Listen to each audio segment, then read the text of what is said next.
Teman-teman Liputan 6, pertemuan antara Donald Trump dan Xi Jinping kembali menjadi sorotan dunia karena dinilai dapat memengaruhi stabilitas geopolitik, ekonomi, global hingga dinamika kawasan Indo-Pasifik di tengah ketegangan di Timur Tengah. Kita akan membahasnya dalam Sedang Viral bersama Alexius Jemadu, Guru Besar Politik Internasional UPH. Selamat siang, Pak. Selamat siang. Ya, Pak, seberapa penting sih pertemuan Trump dan Xi Jinping terhadap kondisi politik dan ekonomi global saat ini?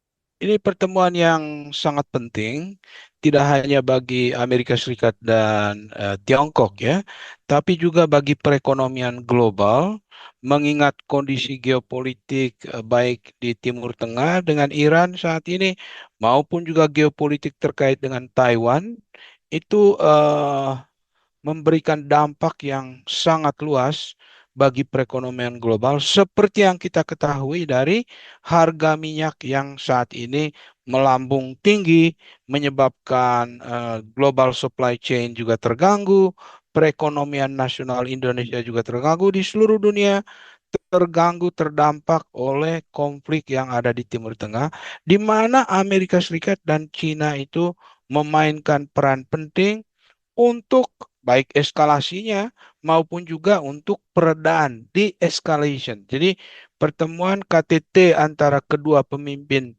dua negara raksasa dunia ini sangat-sangat penting dan hasilnya membawa dampak yang luas bagi seluruh dunia, termasuk juga bagi Indonesia. Ya, Pak. Dengan pertemuan ini dapat menjadi sinyalkah merendahnya tensi antara Amerika Serikat dan Tiongkok, atau justru ini hanya bagian dari strategi diplomatik masing-masing negara saja? Ya, kalau kita lihat dari hasil yang mereka capai, dapat dikatakan bahwa ketegangan saat ini mereda sementara ya. Nah, bukan berarti perbedaan-perbedaan fundamental di antara keduanya sudah dapat diselesaikan.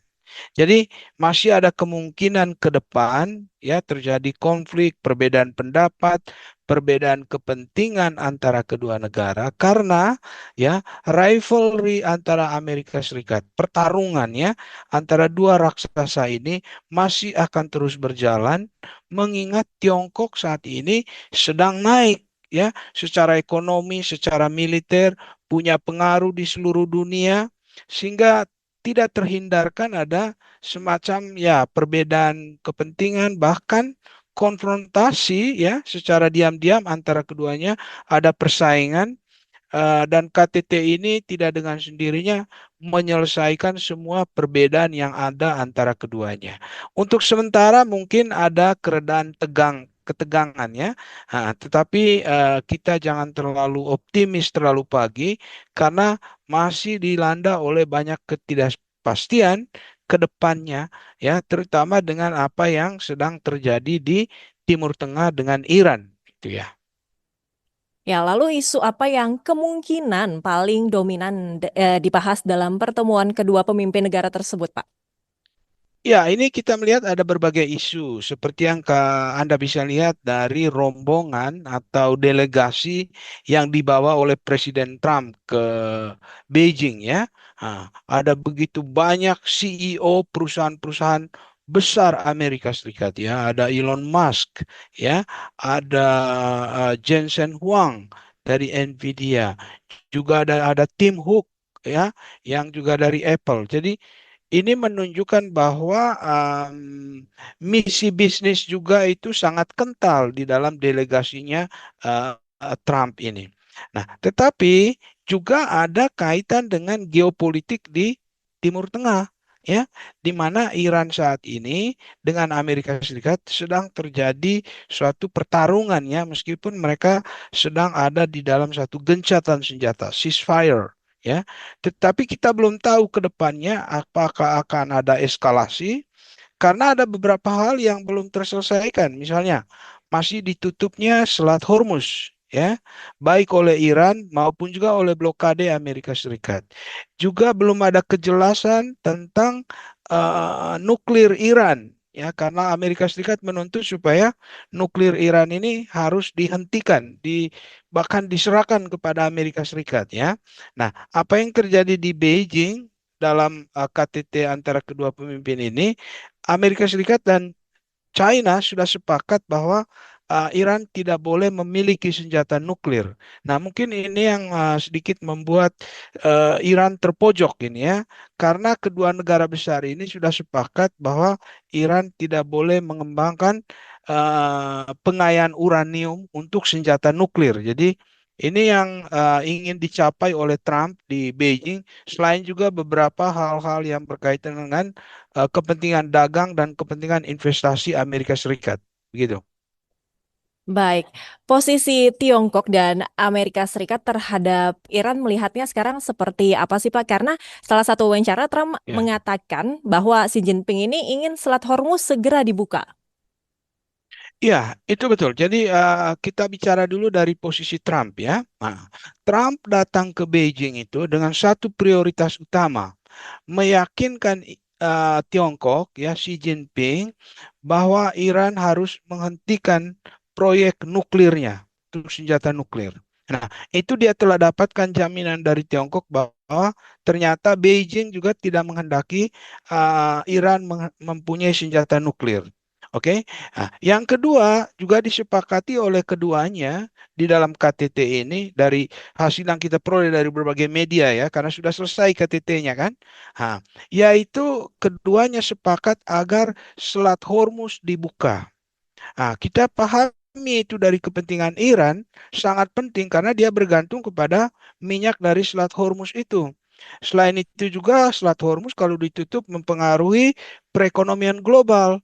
Artinya permintaan terhadap barang-barang Tiongkok itu juga akan berkurang. Nah, Tiongkok kelihatannya tidak mau itu. Karena itu keduanya sepakat bahwa militerisasi Selat Hormuz harus dihentikan, segera dibuka agar perdagangan internasional dan rantai pasok dari berbagai komoditas, energi, pupuk, pangan itu bisa lancar kembali dan ekonomi global bisa beroperasi kembali secara normal, begitu. Oh baik. Nah, lalu bagaimana Pak dampak dari hubungan Trump dan Xi Jinping saat ini terhadap posisi negara-negara berkembang termasuk Indonesia?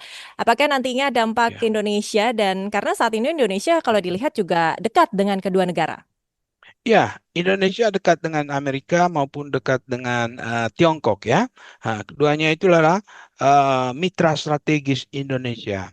Jadi kalau keduanya itu meningkatkan kerjasama, interdependensi, tidak ada ketegangan ya, tidak ada eskalasi eh, kompetisi dan rivalry antara keduanya, maka itu sangat positif bagi ekonomi Indonesia.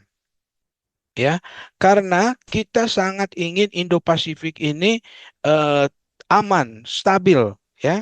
Seandainya terjadi dinamika baru di Taiwan, ya, akibat konflik antara Tiongkok dan Amerika Serikat, maka itu berdampak juga bagi kita. Nah, apalagi sekarang dengan ditambah dengan konflik di Iran. Jadi kita bergembira bahwa kedua pemimpin ini bisa melakukan suatu kerjasama, kemitraan, karena kedua-duanya saling membutuhkan. Setidaknya itu yang kita dengar dari konferensi pers ya yang dilakukan oleh Presiden Trump, gitu ya. Nah, dari media juga kita melihat bahwa ada kesepakatan keduanya untuk meningkatkan kerjasama. Nah, kelihatannya keduanya sadar bahwa mereka saling membutuhkan, ya. Jadi Tiongkok memerlukan produk teknologi chip dari Amerika dan Amerika juga butuh pasar yang besar dari Tiongkok. Nah, makanya salah satu hasil dari KTT ini adalah ini masih komitmen yang belum terrealisasikan ya. Pembelian energi Amerika Serikat oleh Tiongkok untuk mengurangi ketergantungannya di Selat Hormuz. Kemudian juga ada janji untuk membeli pesawat Boeing dari Amerika Serikat. Nah, ini kan suatu berita baik bagi Trump yang ingin ekonomi Amerika Serikat itu tumbuh jelang pemilu November 2026. Karena dia ingin partainya menang. Jadi ekonominya harus bagus. Ini bagi dia suatu kampanye. Inilah bagian dari misi Trump ke Beijing ini. Begitu. Pak Alexius, selalu bagaimana Indonesia harus membaca kunjungan ini untuk menyusun langkah ke depannya, Pak? Ya, bagi Indonesia, Indonesia tetap berkepentingan agar kedua negara jangan mengutamakan power politics, ya, pertarungan militer, ya, misalnya, ya, di Laut Cina Selatan. Karena kalau mereka bertarung secara militer di Laut Cina Selatan, Asia Tenggara menjadi tidak stabil. Indonesia terkena dampak karena Laut Cina Selatan itu jalur perdagangan kita dengan mitra-mitra dagang kita seperti Jepang, Tiongkok itu sendiri, Korea Selatan, Taiwan. Nah, itu kalau digabungkan itu volume perdagangan kita di sana itu 30 sampai 35%. Jadi besar ya. Nah, karena itu kalau keduanya bersahabat, bekerja sama, saling bergantung satu dengan yang lain, maka ini berita baik bagi Indonesia. Nah, apa yang Indonesia harus lakukan? Kita harus terus menyerukan kepada Amerika maupun Tiongkok untuk tetap menjaga tatanan global yang berbasis hukum internasional. Ya, misalnya untuk menyelesaikan konflik di Laut Cina Selatan, jangan mereka pakai rivalry militer karena kita semua terganggu di situ nanti ya negara-negara ASEAN. Kita inginkan mereka bekerja sama ya, interdependensi turut membantu negara-negara Asia Tenggara menjaga stabilitas di mana ASEAN menjadi platform politik luar negeri kita ya yang sangat penting untuk menjaga stabilitas Asia Tenggara. Itu sangat penting dalam rangka mencapai target pertumbuhan ekonomi dari Presiden Prabowo begitu. Baik, berarti tentunya Indonesia sendiri berharap dengan ada pertemuan ini bisa memperbaiki situasi global saat ini yang sudah berdampak juga ke Indonesia, begitu ya, Pak? Betul, kita sangat ingin Amerika Serikat dan Tiongkok itu memainkan peran dan leverage-nya, pengaruh mereka ya, untuk menyelesaikan konflik itu melalui jalan diplomasi, termasuk yang di Timur Tengah, di Iran. Jangan sampai ada eskalasi militer yang baru. Kalau tidak harga minyak naik lagi nanti. Ini aja udah tinggi kan? 105 kalau $150, $50 per barel. Waduh, repot bagi kita semua ya. Jangan sampai itu terjadi. Makanya Indonesia mengajak Amerika maupun Tiongkok, cobalah menyelesaikan suatu persoalan itu secara damai, diplomasi, ya, duduk bersama, dialog, mengutamakan hukum internasional supaya ekonomi kita bisa bergerak kembali mencapai target pertumbuhan kita, gitu. Baik, terima kasih banyak Pak Alexius untuk waktu dan pembahasan kita mengenai pertemuan Trump dengan Xi Jinping pekan ini. Baik, terima kasih Agisa. Ya demikian sedang viral bersama saya Agisa Febila. Sampai jumpa.